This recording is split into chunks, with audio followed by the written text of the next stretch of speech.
जय हिंद दोस्तों, स्वागत है आप सभी का इस वीडियो में। मैं हूं मयूर मोगरे। ये देखिए क्या जबरदस्त कोट बोली गई है कि don't look back, you are not going that way. बहुत सारे लोग क्या करते हैं, अपना जो पास्ट है उसको कोसते रहते हैं, पास्ट की वजह से आगे नहीं बढ़ पाते हैं, पास्ट से उभर नहीं पाते हैं, जिसकी वजह से क्या होता है कि वो जो उनको अचीव करना है वो अचीव नहीं कर पाते हैं।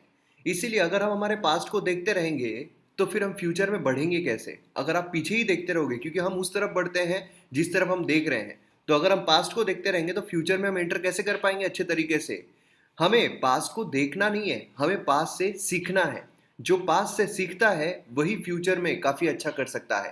तो इसके लिए अगर आपके कम मार्क्स आ रहे हैं, अगर आपके समझ लीजिए अगर आप टेस्ट सीरीज अभी दे रहे हो, टेस्ट पेपर सॉल्व कर रहे हो, अगर उसमें आपके कम मार्क्स आ रहे हैं तो कोई फर्क नहीं पड़ता है। उससे आप सीखिए, जो गलती आप कर रहे हो वो सीखिए। क्योंकि क्योंकि जब मैं थिएटर करता था उस टाइम पर जो डायरेक्टर थे वो हमेशा ये चीज़ बोलते थे कि जो यहाँ पर हम प्रैक्टिस कर रहे हैं ये गलतियाँ करने के लिए होती है। यहाँ पर जितने एक्सपेरिमेंट करना है, जितनी गलतियाँ करना है उतनी गलतियाँ करो। क्योंकि यही गलतियों से सीखकर जब हम थिएटर में एक्चुअल में परफॉर्म करते हैं तब हम उन गलतियों को नहीं दोहराते हैं।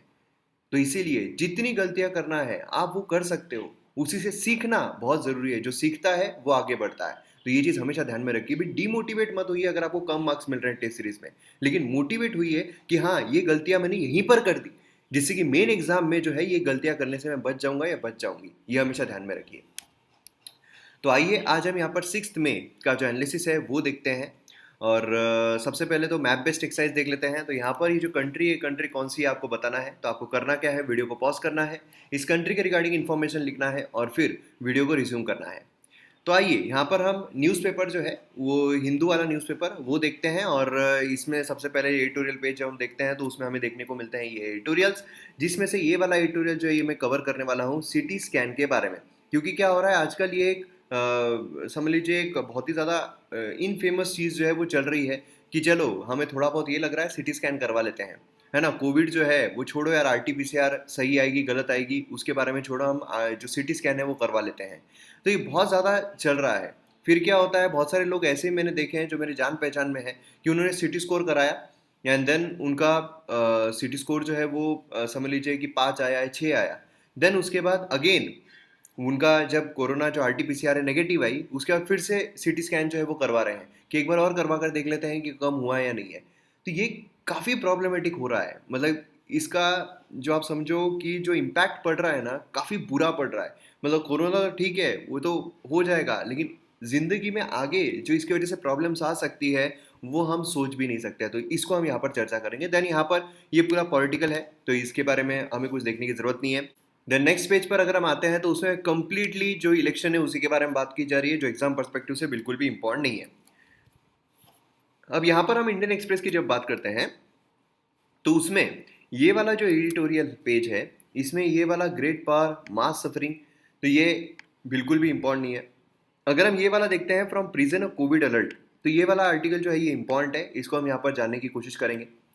देन उसके बाद हम नेक्स्ट इस पर आते हैं। तो नेक्स्ट इस पर एक भी एडिटोरियल जो है वो इंपॉर्टेंट नहीं है। यहाँ पर वैक्सीन रियलिटी चेक, वैक्सीन जो है किस तरीके से दी जा रही है, कितनों को दी जा रही है। मतलब जो हम यहाँ पर बोल रहे थे कि हाँ हम यहाँ पर खतरनाक एक जो वैक्सीन ड्राइव है वो चलाने वाले हैं, तो उसमें किस तरीके से फेलियर हो रहे हैं, यही सारी चीज़ें हमें यहाँ पर देखने को मिल रही है। शॉर्टेज आ रहा है, वही सारी चीज़ें हो रही है। यहाँ पर भी वैक्सीन शॉर्टेज है उसी के बारे में, मतलब वैक्सीन के बारे में बात हो रही है। देखिए एग्जाम पर्सपेक्टिव से अगर हम देखें तो हमें एक चीज़ तैयार रखनी है, जो वैक्सीन हेजिटेंसी है वो जो मैंने ऑलरेडी कवर किया हुआ है, सेपरेट वीडियो भी अवेलेबल है। जो कंटेम्प्रेरी इश्यूज़ हैं जो कभी बूढ़े नहीं होते हैं, ऐसे जो इश्यूज़ है उसकी सेपरेट प्लेलिस्ट जो है वो अवेलेबल है। उसमें काफ़ी सारे कंटेम्प्रेरी इश्यूज़ में कवर कर रहा हूँ, तो वो प्लेलिस्ट पर जाकर आप वो सारी चीज़ें ज़रूर देखिए, आपको बहुत फ़ायदा मिलेगा। उसमें वैक्सीन हेजिटेंसी भी है। देन उसके बाद जो हमारा वैक्सीन ड्राइव चल रहा है, तो ये वैक्सीन ड्राइव किस तरीके से हेल्पफुल है या फिर क्या उसमें खामियां हैं, कि वैक्सीन ड्राइव जो है किस तरीके से चलना चाहिए। तो ये सारी चीज़ें इंपॉर्टेंट है। एंड देन दूसरी जो ये होती है, जैसे मीजल्स हो गए, है ना, मलेरिया हो गया, तो ये जो है इन चीज़ों को साथ में लेकर भी आपको ये वैक्सीन जो है उसके बारे में देखना पड़ेगा। ठीक है, तो ये हो गया हमारा ये वाला। एंड देन उसका एक्सलेंट सेक्शन अगर हम देखते हैं तो उसमें हमें मराठा कोटा वर्कशीट जो है ये देखने को मिलता है। तो इसको हम यहाँ पर डिस्कस करेंगे। उसी के साथ साथ प्रीलिम्स पर्सपेक्टिव से काफ़ी इंपॉर्टेंट क्वेश्चन जो है मैं आपसे पूछने वाला हूँ। ठीक है, तो ये हो गया। देन उसके बाद यहाँ पर सिग्नल वर्सेस फेसबुक, कौन सा यहाँ पर क्या इंपॉर्टेंट है क्या नहीं है, ये बिल्कुल इंपॉर्टेंट नहीं है, ये भी यहाँ पर हमारे लिए इंपॉर्टेंट नहीं है। ठीक है, तो ये चीज़ देखने को मिलती है। तो चलिए यहाँ पर जितने भी ट्यूटोरियल्स हमारे लिए काम के हैं वो सारे ट्यूटोरियल्स हम कवर करते हैं, लेकिन उससे पहले MM Academy ऐप अगर आपने डाउनलोड नहीं किया है तो जल्द से जल्द कीजिए, क्योंकि यहाँ पर मेरे द्वारा बहुत सारे कोर्सेज लाए जा रहे हैं MM Academy ऐप पर। तो ऐप आपको डाउनलोड करना है और यहाँ पर एक आपके लिए जो खुशखबरी है, सरप्राइज़ है, वो भी आने वाला है। तो क्या आप गेस कर सकते हो कि क्या वो सरप्राइज़ हो सकता है? हालांकि उसके लिए मैं सेपरेट वीडियो आपके लिए लेकर आऊँगा जल्दी ही। काफ़ी अच्छा सरप्राइज़ है, आप सभी को बहुत अच्छा लगेगा वो देखकर। तो चलिए यहाँ पर ऑसम कोर्सेज जो है वो आपको देखने को मिलने वाले हैं यूपीएससी एंड बाकी स्टेट पीएससी एग्जाम्स के लिए, सीडीएस के लिए, सीएपीएफ के लिए। उसमें कई सारे कोर्सेज अवेलेबल हैं, ancient history, modern history, geography, polity, governance, ethics, economy, current affair, GS 1 2 3 4, मतलब आपको पूरा तरीके से देखने को मिलेगा। एंड वहाँ पर पर्सनल गाइडेंस जो है वो भी आपको मिलेगा, जो आपको एग्जाम में काफ़ी ज़्यादा फायदा दिला सकता है। इसलिए जल्द से जल्द डाउनलोड कीजिए MM Academy ऐप और वीडियोज़ को एंजॉय कीजिए। आइए यहाँ पर सबसे पहले हम मराठा कोटा जो वर्डिक्ट है उसको यहाँ पर समझने की कोशिश करते हैं। तो यहाँ पर कॉन्टेक्स्ट सबसे पहले तो क्या है? अब देखिए, सबसे पहले कॉन्टेक्स्ट अगर हम देखते हैं तो हमें देखने को मिलता है जो सेपरेट रिजर्वेशन यहाँ पर दिया गया था मराठा कम्युनिटी को। मराठा कम्युनिटी महाराष्ट्र में हमें देखने को मिलती है। महाराष्ट्र गवर्नमेंट ने सेपरेट रिजर्वेशन दिया था मराठा कम्युनिटी को, लेकिन सुप्रीम कोर्ट जो है उनके पास वो चीज़ चली गई। एंड सुप्रीम कोर्ट जो उन्होंने कहा कि ये आर्टिकल 14, मतलब right to equality and due process of law जो है उसको ये वॉयलेट करता है। इसीलिए यहाँ पर जो मराठा कम्युनिटी को रिजर्वेशन दिया गया है ये अनकॉन्स्टिट्यूशनल है। ये यहाँ पर जो सुप्रीम कोर्ट है उनके द्वारा कहा गया। तो अब यहाँ पर सबसे पहले थोड़ा हम बैकग्राउंड देख लेते हैं। बैकग्राउंड में जब हम देखते हैं तो नवंबर 2018 को मराठा लेजिस्लेचर ने यूनानिमसली यहाँ पर एक बिल जो है उसको पास किया, जिसमें 16% रिजर्वेशन मराठा कम्युनिटी को दिया जा रहा था। ये जो है ये जॉब्स में बोलिए, एजुकेशन में बोलिए, रिजर्वेशन दिया जा रहा था। अब ये जो है इनको स्टेटस दिया गया था socially and economically backward class. तो यहाँ पर ये सबसे बड़ा कैच है, SEBC, socially and educationally backward class जो है ये यहाँ पर इनको स्टेटस जो है वो दिया गया था। और इसी के तहत इनको इसमें, क्योंकि अगर आप देखोगे तो हमारे संविधान में socially and economically backward class जो है उनको यहाँ पर हम रिजर्वेशन दे सकते हैं। रिजर्वेशन जो है वो भी किस तरीके का रहना चाहिए? हमारा रिजर्वेशन जो है पॉजिटिव नोट पर रहना चाहिए, मतलब पॉजिटिव डिस्क्रिमिनेशन हमारे यहाँ पर चलेगा। जैसे कि अभी सुप्रीम कोर्ट ने क्या कहा है कि आर्टिकल 14 जो उसका वायलेशन है, मतलब डिस्क्रिमिनेशन जो उसका ये वायलेशन हो रहा है ना? तो यहाँ पर डिस्क्रिमिनेशन तो वो भी हो रहा है, जो हम बाकी कम्युनिटीज को रिजर्वेशन दे रहे हैं वो भी तो डिस्क्रिमिनेशन हो रहा है। फिर यहाँ पर वो क्यों नहीं सुप्रीम कोर्ट कहता है? क्योंकि उसमें positive discrimination and negative discrimination में फ़र्क हमें पता रहना चाहिए। नेगेटिव डिस्क्रिमिनेशन मतलब क्या होता है कि समझ लीजिए कि अगर कोई अमीर व्यक्ति है, ठीक है, उसने अगर अगर गवर्नमेंट ऐसा कोई रूल निकालती है कि जो अमीर व्यक्ति है उसको कोर्ट में नहीं ले जाया जा सकता, तो ये क्या है? ये डिस्क्रिमिनेशन है, गरीब लोगों के अगेंस्ट में डिस्क्रिमिनेशन है ना? और ये पॉजिटिव डिस्क्रिमिनेशन है, नेगेटिव है। मतलब यहाँ पर किसी को अपलिफ्ट करने की कोशिश की जा रही है क्या? नहीं, यहाँ पर सप्रेस करने की कोशिश की जा रही है गरीबों को, कि अमीर व्यक्ति के अगेंस्ट में आप केसेस नहीं कर सकते हो, मतलब गरीबों के अगेंस्ट में सप्रेस करने की कोशिश की जा रही है। तो ये हो गया नेगेटिव डिस्क्रिमिनेशन। लेकिन दूसरी तरफ अगर हम एक ऐसा लाते हैं कि जो गरीब व्यक्ति है उसको कोर्ट में फीस नहीं देनी पड़ेगी, लेकिन जो अमीर व्यक्ति है उसको फीस देनी पड़ेगी, तो ये भी तो डिस्क्रिमिनेशन है। यहाँ पर जो अमीर व्यक्ति है उसके अगेंस्ट में डिस्क्रिमिनेशन हो रहा है, लेकिन यहाँ पर किसी को सप्रेस करने की कोशिश की जा रही है क्या? नहीं, यहाँ पर अपलिफ्ट करने की कोशिश की जा रही है। गरीब व्यक्ति जो है वो केसेस के लिए पैसे नहीं दे सकता है, तो वो केसेस करेगा कैसे? तो यहाँ पर क्या होगा? इक्वालिटी जो उसका हनन हो जाएगा। इसलिए इक्वालिटी सही ढंग से रहना चाहिए, इसलिए हम डिस्क्रिमिनेशन दे रहे हैं कि यहाँ पर गरीब व्यक्ति को पैसे नहीं देने पड़ेंगे, जिससे कि वो केसेस जो है वो आराम से लड़ सके, बिना पैसे देके लड़ सके और न्याय जो है वो पा सके। इसको हम कहते हैं पॉजिटिव डिस्क्रिमिनेशन। समझ रहे हो? तो यहाँ पर पॉजिटिव और नेगेटिव डिस्क्रिमिनेशन जो है आपको पता रहना चाहिए। तो हमारे यहाँ पर जो भी रिजर्वेशन दिया जा रहा है, भले वो महिलाएं हो, SC हो, ST हो, जो सोशल इकोनॉमिकली बैकवर्ड क्लास हो, उनको यहाँ पर जो रिजर्वेशन दिया जा रहा है बेसिकली पॉजिटिव डिस्क्रिमिनेशन के तौर पर हमें देखने को मिलता है, जहाँ पर उनके साथ जो भी अत्याचार किया गया है वो यहाँ पर उसको सही किया जा सके। अब देखिए, एक जो मैं कंटेम्प्रेरी इश्यूज की सीरीज जो मैं चला रहा हूँ उसमें मैंने रिजर्वेशन सिस्टम को भी डिस्कस किया है, और ये फ्रीली अवेलेबल है यूट्यूब पर। तो आपके ऊपर डिपेंड करता है कि आप उसका सही ढंग से इस्तेमाल करते हो या नहीं, बेनिफिट लेते हो या नहीं, क्योंकि एग्जाम पर्सपेक्टिव से उस सीरीज में लेकर आ रहा हूँ। तो उस सीरीज आप जरूर देख सकते हो। सेपरेट प्लेलिस्ट अवेलेबल है कंटेम्प्रेरी इश्यूज पर। तो कंटेम्प्रेरी इश्यूज पर मयूर मोगरे डालोगे यूट्यूब पर तो आपको दिख जाएगा। खैर, तो यहाँ पर हम बात करते हैं स्टेटस जो है सोशल इकोनॉमिक और बैकवर्ड क्लास, इसमें उनको दिया गया था। अब यहाँ पर मराठास जो है वो है कौन, ये हम यहाँ पर सबसे पहले तो देख लेते हैं। तो इसमें अगर हम देखते हैं तो मराठास जो है एसेंशियली एग्रीरियन कम्युनिटी जो है वो हमें देखने को मिलती है, मतलब जो एग्रीकल्चर करती है वो कम्युनिटी देखने को मिलती है। हिस्टोरिकली आइडेंटिफाई किए जाते हैं एज अ वॉरियर्स, मतलब जो लड़ने के लिए जाते हैं, लड़ाकू रहते हैं, वो हमें देखने को मिलता है। पॉलिटिकली डोमिनेटिंग हमें महाराष्ट्र में देखने को मिलती है कम्युनिटी, और मतलब ये 75% ऑफ द लैंड जो है स्टेट में ओन किया जाता है इनके द्वारा। देन उसके बाद 86 ऑफ 105 शुगर फैक्ट्रीज जो है वो इनके द्वारा देखने को मिल रही थी। देन ये 50% 55% एजुकेशन इंस्टीट्यूशन कंट्रोल करना, 70% कोऑपरेटिव बॉडीज को कंट्रोल करना, ये पॉलिटिकल लैंडस्केप जो उसको भी डोमिनेट करना, मतलब 12 आउट ऑफ 18 चीफ मिनिस्टर जो है फ्रॉम द कम्युनिटी हमें देखने को मिलती है। तो आप बोलोगे कि इतने तो समृद्ध है, इतने ज़बरदस्त तो इनके जो पॉलिटिकल ये सिनारियो है वो देखने को मिल रहा है, फिर क्यों रिजर्वेशन जो है उसकी मांग की जा रही है? तो यहाँ पर सबसे पहली चीज़ तो ये है कि वो अग्रेरियन कम्युनिटी है, ठीक है। अब यहाँ पर ये जो आपके मन में सवाल आ रहा होगा तो डिक्लाइन के पीछे कारण क्या है कि क्यों डिक्लाइन हुआ, देन उसके बाद रिजर्वेशन उनको मांगना पड़ रहा है।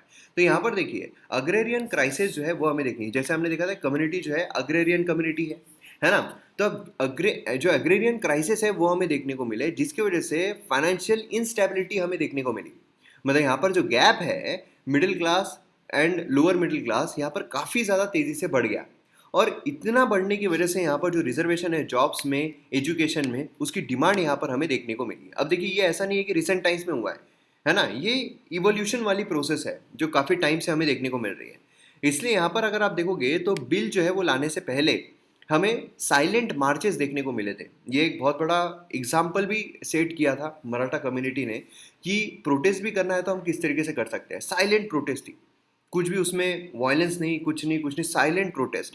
एंड प्लस वहाँ पर काफ़ी सारे दृश्य ऐसे भी देखने को मिले कि इतना बड़ा मोर्चा निकल रहा है, इतने बड़े मार्चेस निकल रहे हैं, एंड उसमें अगर कोई समझ लीजिए एम्बुलेंस जा रही है तो उसको इतने बड़े क्राउड ने पूरा का पूरा रास्ता दिया है। तो ऐसे भी कई सारे वीडियोस देखने को मिले हैं। तो साइलेंट मार्चेस जो है इनके द्वारा हमें देखने को मिली। देन उसके बाद बिल जो है वो लाया गया, उसको देन चैलेंज किया गया Bombay high court, then supreme high court ने अभी ये जो रिजर्वेशन है उसको खारिज कर दिया। अब पॉलिटिकल पार्टीज के बारे में अगर हम देखते हैं तो 2009 के असेंबली इलेक्शन में एक्चुअली कांग्रेस पार्टी इन्होंने मराठा रिजर्वेशन जो है उसको प्रॉमिस किया।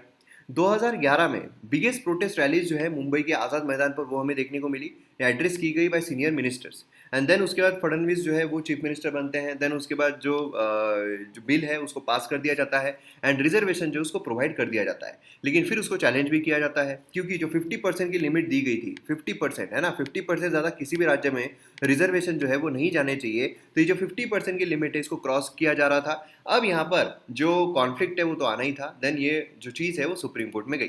तो अब यहाँ पर सवाल ये आता है कि मराठा रिजर्वेशन, इसके बारे में जब हम देखते हैं टोटल रिजर्वेशन जो है 52% था मराठा कोटा आने से पहले। जो मराठा रिजर्वेशन है वो आने से पहले ही जो 50% की लिमिट है वो थोड़ी क्रॉस कर रहा था महाराष्ट्र स्टेट। अब 52% रिजर्वेशन में कौन कौन से लोग हमें देखने को मिलते हैं? तो इसमें अगर हम देखते हैं तो हमें एससी जो है वो 13%, एसटी जो है वो 7%, ओबीसी को 19%, स्पेशल बैकवर्ड क्लास 2%, विमुक्ति जाति 3%। देन उसके बाद नोमैडिक ट्राइब जो है उसमें बी सी डी आते हैं। तो उसमें जब हम देखते हैं तो 2.5%, 3.5% एंड 2% इस तरीके से हमें देखने को मिल रहा था। देन उसके बाद जो मराठा रिजर्वेशन है वो ऐड कर दिया गया, और इसी के चलते यहाँ पर जो 64% रिजर्वेशन है वो हमें देखने पहले ज़्यादा दिया गया था मराठा रिजर्वेशन, देन इतना बढ़ रहा था इसकी वजह से उसको थोड़ा कम कर दिया गया, एंड देन अराउंड 63 टू 64% जो रिजर्वेशन है इन ऑल रिजर्वेशन स्टेट का वो हमें देखने को मिला था, जिसके तहत फिर वहाँ पर जो बॉम्बे हाई कोर्ट बोलिए, सुप्रीम कोर्ट बोलिए, उसमें याचिकाएं दाखिल की गई। अब यहाँ पर गायकवाड़ कमीशन जो है, कमीशन जो है उसका भी गठन किया गया था, जिससे कि देखा जाए कि हाँ यार सही में मराठा रिजर्वेशन जो है वो दिया जाना चाहिए या नहीं दिया जाना चाहिए, कितने बैकवर्ड है, सोशली एंड इकोनॉमिकली बैकवर्ड है, वो भी यहाँ पर देखा जाए। तो उसके लिए कमीशन जो है उसका गठन किया गया था। एंड देन कमीशन की तरफ से हमें जो अलग अलग सिनारियोज है वो देखने को मिले। उसके तहत हमें देखने को मिला 76.86% जो मराठा फैमिलीज है वो एग्रीकल्चर में इंगेज है, फार्म लेबर जो उसमें इंगेज है। 50% यहाँ पर मड हाउसेज जो उसमें रहते हैं। सिर्फ 35.39% जो है पर्सनल टैप वाटर कनेक्शन जो है उनके वहाँ पर देखने को मिलता है। मतलब समझिए कितने कम यहाँ पर परसेंटेज लोग हैं जिनके यहाँ पर टैप वाटर कनेक्शन है। बाकी देखिए आप क्या हालत होगी। देन उसके बाद 13.42% मराठास जो है वो लिटरेट नहीं है, एंड 35.31% जो है प्राइमरी एजुकेशन से उन्होंने कंप्लीट किया हुआ है। 43.79% having cleared HSC and SSC exam, है ना। 93% मराठा फैमिलीज जो है एनुअल इनकम 1 लाख रुपीज़ जो है वो हमें देखने को, 93% जो है मराठा फैमिलीज उनकी एनुअल इनकम 1 लाख रुपए हमें देखने को मिलती है, और बहुत सारे जो है बिलो पॉवर्टी लाइन जो है वो भी हमें देखने को मिलते हैं। तो अब स्टेटस ऑफ वुमेन अगर हम देखते हैं, महिलाओं का स्टेटस अगर हम देखते हैं तो हमें देखने को मिलता है मराठास जो है वो सोल्जर्स रहे थे, है ना। मतलब वो क्या है, यहाँ पर जो लोकल रूलर्स है उनके साथ हमेशा जो वॉर चलता रहता था, छिड़ता रहता था, उसमें वहाँ पर लड़ाई करने के लिए जाते थे। जो महिलाएं हैं वो पूर्दा सिस्टम यहाँ पर अडॉप्ट की हुई थी, जिससे कि उनको खुद को वो सेफगार्ड करके रख सके, क्योंकि जिनके साथ उनकी शादी हो रही है, ये हैं, वो तो लड़ने के लिए बाहर जा रहे हैं, है ना। एंड देन वहाँ पर जब लड़ने के लिए जा रहे हैं तो हो सकता है कि उनका वहाँ पर देहांत भी हो जाए, तो उसके वजह से जो विडोज थी सोल्जर्स की, उनको रीमैरी करने के लिए भी अलाउड नहीं किया जाता था। जिससे क्या है कि अगर वो फिर से शादी कर लेगी तो उनके जो बच्चे हैं, जो उनकी संपत्तियां हैं, वो सब चली जाएगी, तो उसके इससे रीमैरिज जो है वो भी नहीं करने दिया जाता था। विमेन जो है उनको फिर कहाँ काम करना पड़ेगा, फील्ड्स में काम करना पड़ेगा। इसकी वजह से क्या हुआ, उनको प्रोग्रेस जो है वो भी उनकी नहीं हो पाई। एंड उसी के साथ साथ हमें देखने को मिलता है चाइल्ड मैरिज एंड डॉरी जो है, ये भी एक बहुत बड़ा कारण था, जहाँ पर जो लड़कियां हैं उनका एजुकेशन जो है प्रॉपर तरीके से नहीं हो पाया। तो इसकी वजह से क्या हुआ कि हिस्टोरिकली अगर देखा जाए तो इनका डेवलपमेंट प्रोग्रेस जो है वो नहीं हो पाया है ना। तो अब यहाँ पर सबसे बड़ा सवाल निकल कर आता है, तो इसी वजह से इनको social and educationally backward class जो उसमें डाला गया था, एंड देन वहाँ पर वो खारिज कर दिया गया सुप्रीम कोर्ट के द्वारा। अब सुप्रीम कोर्ट ने क्या कहा, सुप्रीम कोर्ट ने यहाँ पर कहा कि ये सोशल एजुकेशनली जो, मतलब यहाँ पर क्या एक्सेप्शन, अगर किसी भी स्टेट को 50% ज़्यादा रिजर्वेशन देना है तो एक्सेप्शन में आना चाहिए। सबसे पहली चीज़ तो ये है कि वो एक्सेप्शन जो है उसमें नहीं आते हैं, इसीलिए उनको ये कोटा जो है एक्सटेंड नहीं किया जा सकता है महाराष्ट्र गवर्नमेंट के द्वारा। दूसरा ये है कि सोशली एजुकेशन बैकवर्ड क्लास में जो आपने डाले हो, ये भी यहाँ पर नहीं डाल सकते हैं। अब सवाल यही आता है कि क्या स्टेट्स, क्या राज्य किसी कैटेगरी को सोशल एजुकेशन बैकवर्ड क्लास में डाल सकते हैं, ये सबसे बड़ा सवाल निकल कर आता है। तो इसमें अगर हम जाते हैं तो सुप्रीम कोर्ट के द्वारा ही कहा गया, क्या कहा गया, सुप्रीम कोर्ट के द्वारा कहा गया कि स्टेट जो है वो सिर्फ सजेशन दे सकते हैं प्रेसिडेंट को कि वो या फिर स्टेटरी कमीशन को कि वो पर्टिकुलर कम्युनिटी को social and educational backward class में डाले। सेंटर अलोन, मतलब यहाँ पर प्रेसिडेंट या फिर सेंटर जो है वो सिर्फ एम्पावर्ड है कि वो आइडेंटिफाई कर सकते हैं social education backward classes. President मतलब सेंट्रल गवर्नमेंट अलोन यहाँ पर एक्सक्लूसिव अथॉरिटी है कि वो यहाँ पर आइडेंटिफाई करे SEBC, एंड उनको लिस्ट जो पब्लिश की जाती है अंडर आर्टिकल 342A उसमें यहाँ पर इंक्लूड करे।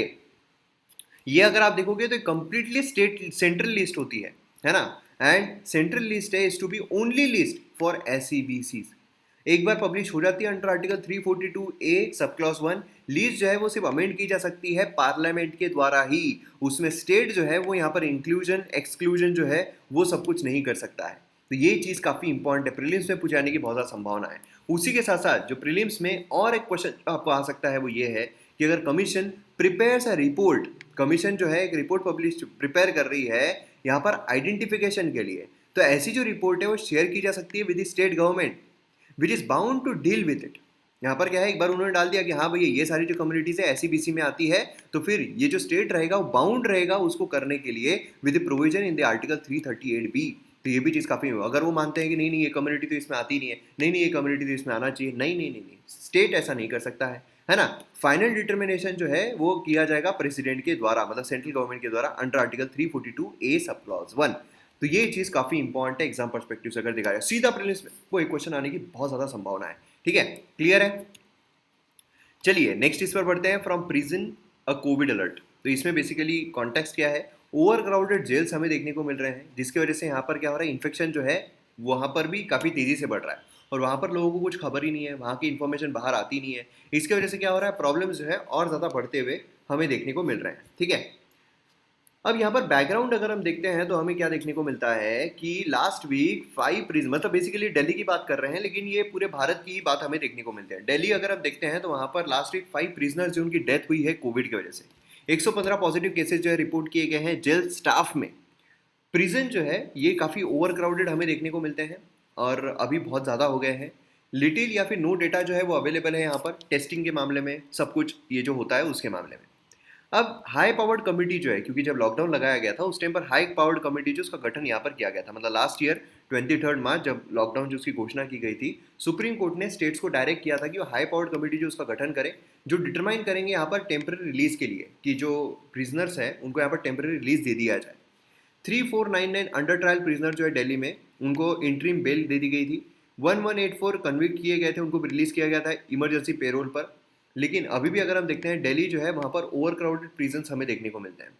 यहाँ पर अगर आप देखोगे तो सैंक्शन किया गया है 10,026 प्रिजन जो है उनको रखा जा सकता है, लेकिन 16,396 जो है वो मिड जनवरी में एंड 17,000 जो है बाय एंड ऑफ फेब्रुवरी। अभी अगर आप देखोगे तो 20,000 से ऊपर है, मतलब ऑलमोस्ट डबल जो है वो हमें यहाँ पर देखने को मिल रहे हैं। दिल्ली की हम बात कर रहे हैं, ठीक है। अब यहाँ पर जो मेजर्स है जो लिए जाने चाहिए, देखिए क्या हो रहा है, बहुत सारे लोगों को जो छोड़ा जा रहा है वो बोल रहे हैं नहीं नहीं यार हमको छोड़ो मत, क्योंकि हम हमारे इलाके में जाएंगे वहाँ पर हमको दूसरे जो गैंग वाले हैं वो मार देंगे, इससे अच्छा हम यहाँ पर जेल में रहते हैं। तो ऐसा भी हो रहा है जिसकी वजह से और ओवर क्राउडेड जो है वो हमें देखने को मिल रहा है। तो मेजर्स क्या लिए जाने चाहिए, तो इसमें मेजर्स कुछ सजेस्ट किए गए हैं। तो यहाँ पर काफ़ी दिनों के बाद मुझे काफ़ी अच्छा लगा इंडियन एक्सप्रेस को कवर करते हुए, क्योंकि मेरा इंडियन एक्सप्रेस पर्सनली मैं काफ़ी पसंद करता हूँ, क्योंकि उसमें सोल्यूशन ओरिएंटेड चीज़ें होती है। लेकिन पिछले कुछ टाइम से सेम सेम सेम सेम एक पे एक, मतलब वो हो रहा था कि यार ऐसे कमेंट्री जैसा देखने को मिल रहा था कि यार चलो ये हो गया है, फिर हाँ अभी 10,000 लोगों को वैक्सीन दे दी गई है, फिर अब 10,000 में से एक इंसान जो है उसका ये हो गया है, दूसरे दिन आर्टिकल आ रहा है। तो मतलब ये हो रहा था। अभी सोल्यूशन ओरिएंटेड जब आता है तो अच्छा लगता है, मज़ा आता है। तो यहाँ पर जब हम बात करते हैं तो यहाँ पर डीकंजेशन किया जाना चाहिए, मतलब यहाँ पर टेम्पररी प्रिजन जो है वो बनाने चाहिए कि यार ठीक है उनको सेफ्टी चाहिए ना, उनको प्रिजन में रखना है ना, तो ये वाले प्रिजन में मत रखो, यहाँ से कुछ निकाल के टेम्पररी प्रिजन खड़े कर दो ना यार, उसमें उनको रख दो। नए क्राइटेरिया जो है प्रिजनर्स को रिलीज करने के लिए वो यहाँ पर इशू किए जाने चाहिए, जिससे कि फटाफट उनको रिलीज कर सके। रिस्ट्रिक्शन जो है यहाँ पर जो इमेट्स है जेल स्टाफ है उनके बीच में जो इंटरेक्शन है उसको यहाँ पर रिस्ट्रिक्शन लाना चाहिए, जिससे कि जेल स्टाफ जो है उनको अगर होता है तो वो यहाँ पर स्प्रेड होता रहेगा। डेटा जो है यहाँ पर टेस्टिंग पर, इन्फेक्शन, वैक्सीनेशन, वो यहाँ पर रहना चाहिए। जो स्टेटस है मेडिकल इंफ्रास्ट्रक्चर का जेल में, वो यहाँ पर स्टेटस जो है उसका डेटा बाहर निकालना चाहिए, जिससे पीरियडिकली अगर हम रिलीज करते हैं तो क्या होगा, वहाँ पर जो भी सुविधाएं हैं वो हम प्रोवाइड कर सकते हैं। तो ये चीज़ हमें देखने को मिलती है। नेक्स्ट यहाँ पर हम आते हैं सिटी स्कैन के ऊपर। तो ये काफ़ी इंपॉर्टेंट है अवेयरनेस परस्पेक्टिव से। देखिए यहाँ पर अगर हम डेटा देखते हैं, रिस्क फैक्टर देखते हैं, तो यहाँ पर जो इन्फेक्शन डिसीज है ये RT-PCR पर हम क्या भरोसा रख सकते हैं, तो बहुत सारे लोग अब भरोसा नहीं रख रहे हैं RT-PCR पर भी। पहले ऐसा था कि रैपिड जो है वो हमें बहुत जल्दी बता देता है कि हमें कोविड है या नहीं है, लेकिन उसकी ऑथेंटिसिटी इतनी ज़्यादा नहीं होती है। देन उसके बाद RT-PCR आया कि RT-PCR जो है वो अब हमें सही जो भी हमारा स्टेटस है कोविड से रिलेटेड वो बताएगा, लेकिन अब उस पर भी हम पूरी तरीके से भरोसा जो है वो नहीं रख पा रहे हैं। फिर उसके बाद लोगों ने जो समझ लीजिए ब्लड टेस्ट होता है वो, एंड देन सिटी स्कैन। अब सिटी स्कैन जो है वो आ गया है, जहाँ पर सिटी स्कैन के जरिए वो देखने की कोशिश करते हैं कि हाँ हमको सही में कोरोना है या नहीं है, इससे हमें पूरा पता चल ही जाएगा। तो अगर हम टेस्ट की बात करते हैं तो हमें यहाँ पर देखने को मिलता है कि ब्रॉडली 3 रीजंस है कि हम यहाँ पर टेस्ट जो है वो क्लिनिकल मेडिकल में करते हैं। किसी भी चीज़ के लिए टेस्ट क्यों करते हैं, ताकि यहाँ पर डायग्नोसिस जो है वो हो सके, है ना। मतलब बेसिकली क्या है, व्हाट इज द डिसीज, ये हम यहाँ पर पता लगा सके। देन यहाँ पर एटिग्नोस, मतलब यहाँ पर क्या है डिसीज जो उसका कॉज क्या है, एंड देन प्रोग्नोसिस, मतलब यहाँ पर क्या है डिसीज किस तरीके से इवॉल्व हुआ है। तो ये चीज़ें पता लगाने के लिए हम टेस्ट जो है वो करते हैं। एंड आउटकम जो होता है टेस्ट का वो यहाँ पर हमें एक गाइड देता है कि ट्रीटमेंट जो है वो किस तरीके से होनी चाहिए, बराबर है। अब यहाँ पर जब हम बात करते हैं टेस्ट की, सिटी स्कैन की, तो यहाँ पर जो कंप्यूटराइज टोमोग्राफी सिटी स्कैन है, ये एक्यूरेट डायग्नोस्टिक टेस्ट जो है वो यहाँ पर माना जा रहा है थोरैक्स के लिए। यहाँ पर जो थोरैक्स है उसके लिए यहाँ पर माना जा रहा है कि हाँ मतलब कोविड खासकर अगर हम देखते हैं उसके लिए काफ़ी अच्छे तरीके से हमें बताता है कि हमारे लंग्स जो है कितने इन्फेक्टेड है।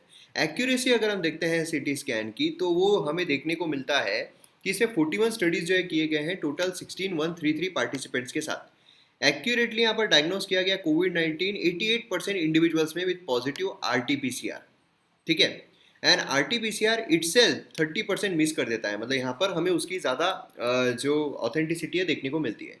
जेट सिटीज की जो होता है लाइकली यहाँ पर 62% डायग्नोस करता है। अब सिविरिटी ऑफ लंग्स, देखिए क्या होता है, सिविरिटी ऑफ लंग्स जो है वो हमें देखने को मिलता है कि कितना हमारा इन्फेक्ट हुआ है। उसमें 25 में से स्कोर जो है वो दिए जाते हैं, मतलब समझ लीजिए कि स्कोर जो है वो अगर आपका 8 तक है तो मतलब माइल्ड है। देन उसके बाद अगर 14 है, 15 है तो मतलब मॉडरेट। देन उसके बाद एक्सट्रीम जो है वो हमें देखने को मिलता है। तो मतलब कितना वायरस ने आपके लंग्स को इन्फेक्ट कर दिया है। दूसरा भी हमें इससे कंफ्यूज नहीं होना है आपको, जो हमारी RT-PCR टेस्ट आती है उसमें भी सिटी स्कोर जो है वो हमें देखने को मिलता है, सिटी वैल्यू हमें देखने को मिलती है। सिटी वैल्यू 20 से कम अगर रहती है मतलब ज़्यादा वायरल लोड है, वो डिफरेंट है। सिटी स्कैन जब हम बात कर रहे हैं तो यहाँ पर हम स्कैन की बात कर रहे हैं, ठीक है। तो ये चीज़ हमें यहाँ पर देखने को मिलती है कि हमारे लंग्स को इसने कितना इन्फेक्ट किया है कोरोना ने। अब इसमें हार्म जो है काफ़ी ज़्यादा हमें देखने को मिलता है, मतलब अगर आप देखोगे 0.4% जितने भी कैंसर्स हमें यूनाइटेड स्टेट्स में देखने को मिलते हैं वो यहाँ पर रेडिएशंस के थ्रू है, सिटी स्टडीज के द्वारा, ठीक है। तो मतलब बेसिकली क्या है कि आप जब सिटी स्कैन करते हो, एक सिटी स्कैन करते हो, मतलब वो 300 एक्सरेस के बराबर है, ऐसा यहाँ पर गवर्नमेंट के द्वारा कहा जा रहा है। तो इसलिए वो बोल रहे हैं कि यार सिटी स्कैन ज़्यादा मत करो, उससे आपको तकलीफ हो सकती है। तो जो लोग इतने ज़्यादा सिटी स्कैन करवा रहे हैं, देख लो कि इतना ज़्यादा एक्सरे आपके ऊपर जा रहा है, इस तरीके से होता है, एंड देन वो कैंसरस जो है वो हो सकता है। ठीक है, तो ये चीज़ आपको यहाँ पर पता रहना चाहिए। अवेयरनेस पर्सपेक्टिव से ये आर्टिकल काफ़ी इंपॉर्टेंट है। तो यहाँ पर हमारा वीडियो जो है वो खत्म होता है। मैं उम्मीद करता हूँ आपको अच्छी खासी इन्फॉर्मेशन यहाँ पर मिली होगी। सारी इन्फॉर्मेशन हमने यहाँ पर कवर की है। और वीडियो को शेयर जरूर कीजिए, चैनल को सब्सक्राइब कीजिए, एमएम एकेडमी ऐप को डाउनलोड कीजिए। मिलते हैं हम अगले वीडियो में। जय हिंद।